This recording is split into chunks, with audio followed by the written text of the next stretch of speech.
Hey there folks, welcome to Spectrum Policy, talking about music, movies, art, and culture.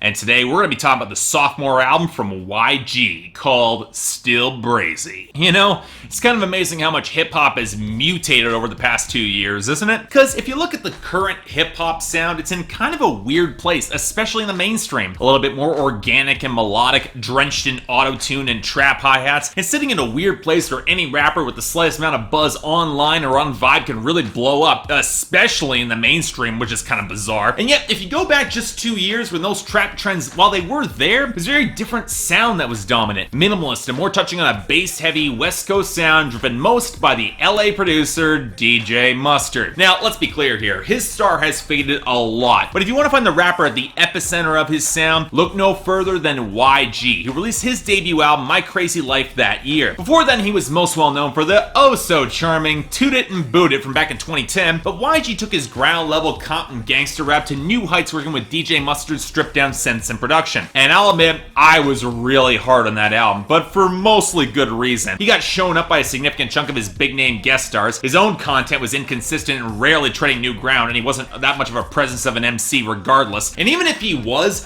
doing the bare minimum on production didn't elevate the album to anything all that special for me. I mean, I can appreciate the street-level gangsta's view in Compton, but again, it really did feel like he was doing the bare minimum, and that's not enough here. But then something happened. I'm not sure what it was, but the YG features I started hearing were getting measurably stronger in terms of flow, content, and even subtext. And given that he dished DJ Mustard completely for a sophomore album, Still Brazy, I had to hope that maybe he could pull off a stronger release. Was I right? Well, actually, I was, because he really did. The funny thing is that a lot of this album operates on the same fundamental formula that didn't really click for me on My Crazy Life, and while it doesn't quite connect totally all the way across here, this is a stronger album across the board, with more layered and interesting production, better flows, and slightly stronger writing. I wouldn't call it a great hip-hop album just yet. YG isn't exactly rewriting the book when it comes to West Coast hip-hop, it's a bit of a throwback, but for what this album is and what it's trying to be, I can't deny that a significant chunk of this album really does work. It's a good record. So how did all that turn out? Well, the big place we need to start off with is in the production, and it's important to note how just a small change can make for a much more dynamic and interesting listen. See, as much as DJ Mustard, he had a formula and a defined sound, and admittedly a pretty catchy one, a lot of his material started the same for me because of very simplistic melodies and a lack of greater layering for something that's a little bit more interesting and texture, has a little bit more grit to it. That's definitely not the case here, as YG's producers give him a selection of beats that rely on similar principles, heavy bass, sparse percussion, glossy keys, but there's a little bit more to flesh them out, and that extra bit makes a big difference. Take the opening song, Don't Come to LA. That little piano trill, the thicker bass, it seems kind of standard, but when you add in guitar warbles, slightly more complex drums, hollow vocal effects, and shrill synths, you get a much more fleshed out song that stands out a lot more and captures a lot more of that G-funk sound that's been iconic in West Coast hip-hop. And it's amazing how much more of a difference that makes for me in giving these songs a more distinctive instrumental identity. The bass melody that hits off a kooky plucked guitar line on Who Shot Me that eventually picks up this filthy drum line that I really liked, the incredibly slick, funky bass, slightly grittier percussion, and shrill synth that curls around Twist My Fingers, the wiry bass that builds up to the sandy clap and horn accent on Gimmie Got Shot, the layered synth tones bouncing off the gurgling beat of Bool Bomb and Belective, the bass melody on Blacks and Browns, and especially the much rougher percussion and darker synths courtesy of Hit Boy on Police Get Away with Murder. I'm not gonna say all the production choices really work for me. Why You Always Hatin' feels a little bit too sparse, even with the low ominous synth on the hook. The fragmented melody of She Wish She Was feels a little bit too dinky and choppy to work all that well with me, even with the piano underscoring it. And while I get the paranoid vibe of the title track, it feels a tad too compressed in the percussion. Doesn't quite come together for me. But hell,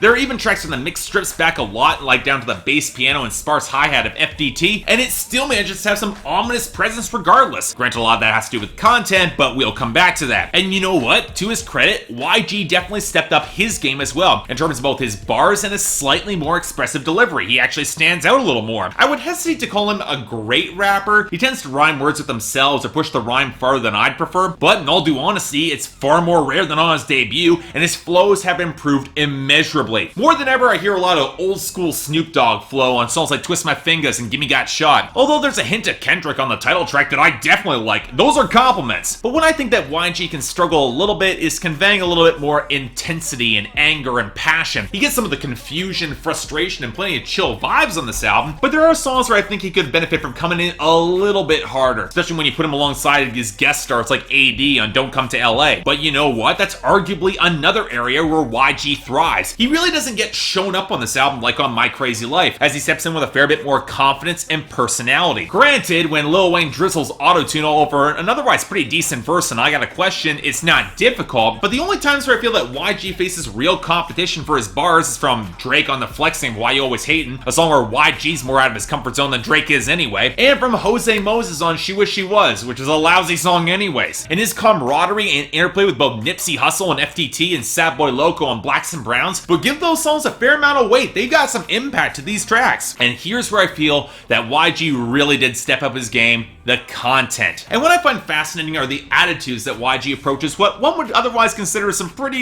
standard gangster rap topics. More money, more problems, getting hassled by the cops, repping for his hometown, getting shot, you get the picture. But what gets interesting is that YG has kept much of his street level mentality despite his success, and he almost seems distinctly uncomfortable flossing or playing to luxury rap cliches. Of the many rappers who said they don't change when they get famous, for YG, I might actually believe that. It also helps he's a bit more of a storyteller as well, with a little bit more descriptive detail, flipping the standard guy coming from a handout track, Gimmie Get Shot, with a few levels of retaliation going both ways. It also helps that his framing has gotten sharper too, as you can tell that YG is distinctly haunted by his rougher past, and how getting shot and having survived has inspired more paranoia than anything else, as he tries to keep it a little bit more level, even if nobody really believes it coming from him. Of course, he still hasn't managed to make any tracks dealing with women connect all that well, as I found the excuses of I Got a Question more than a little bit hollow, and She Wishes She Was is a complete mess of double standards with zero self-awareness. I get that there are girls who play guys that you wish acted a little bit more like ladies, but it's not like you're holding yourselves to a better standard, and the entire song just gets kind of ugly and unpleasant. Really wasn't a fan of it. Now, that being said,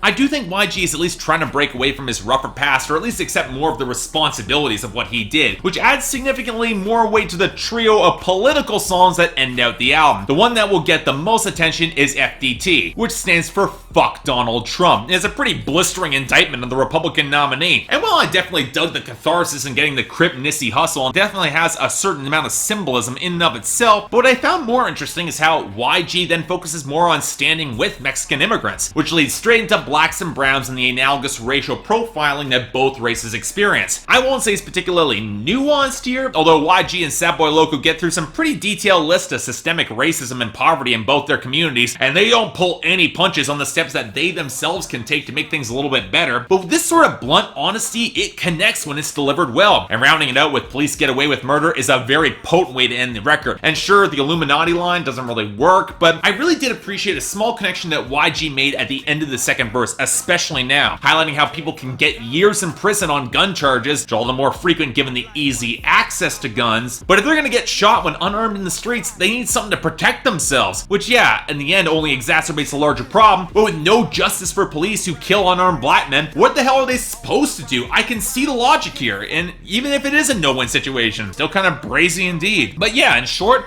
I like this album a fair bit. It's a bit more than I even expected. Part of this is YG refining a West Coast gangsta sound that's a bit of a throwback, but into something with a little bit more spice and color that I did like. But part of it is sharper writing overall, showing an MC who I probably underestimated when I covered him 2 years ago. As such, for me, this record is a solid 7 out of 10, definitely a recommendation, especially if you like the West Coast hip-hop with a G-Funk sound. Again, I wouldn't exactly call this a great album, but YG's well on his way to getting there, and that is definitely promising. So check this out. So thanks a lot for watching. If you'd like to like and subscribe, I'd be more than grateful. Anything else I might be able to do to improve my presentation, or any other albums coming up that you want me to take a look at, I'd be more than happy to give them a listen. I also got the poll up there, so what'd you guys think of this album? Managed to connect for a little bit for you? You like that throwback sound? Because honestly, kind of stuck with me a lot more than I like. There's some great hooks here.